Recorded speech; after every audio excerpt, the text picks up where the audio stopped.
Big Aaron here. I'm here with Isaac Johnson. Just won his fight by rear naked choke. Seemed like you guys were getting some, filling out process there. A little bit of striking back and forth, and then went to the ground. And I wasn't really sure. It didn't look like you hit him real hard, but man, once it went to the ground, you just kind of took over, and it was lights out from there. Yeah, what happened before all this? There was a lot of talk going back and forth with him. He challenged me to a stand-up war, and I was gladly to accept that.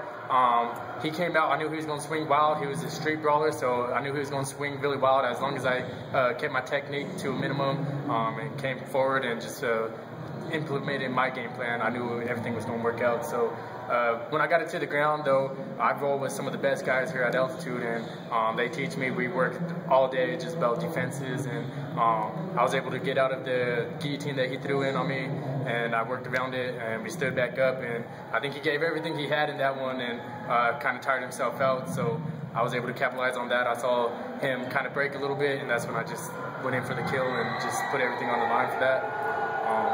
Yeah, it was a good fight. I mean, I knew he was going to throw a lot of power, so I wanted to make sure I stayed out of the way for that. Yeah, he definitely seemed like he was the bigger, the bigger of the two. But do you cut a lot of weight? Or you pretty much? Yes, this one I did cut a lot. It wasn't too bad though. I felt really rejuvenated in here. I ate pretty good, so I put it all right back on. He still was bigger than me. He weighed in 3 pounds over at weigh-in, so I'm the type of person that kind of makes him want to pay for that when we step into the cage. So.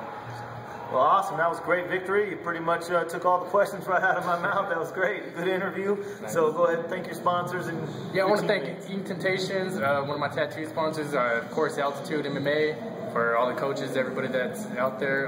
DM, for sure. They're one of the sporting clothesline. In memory of my best friend, David Mueller, who passed away in a drunk driving accident. Rest in peace to you.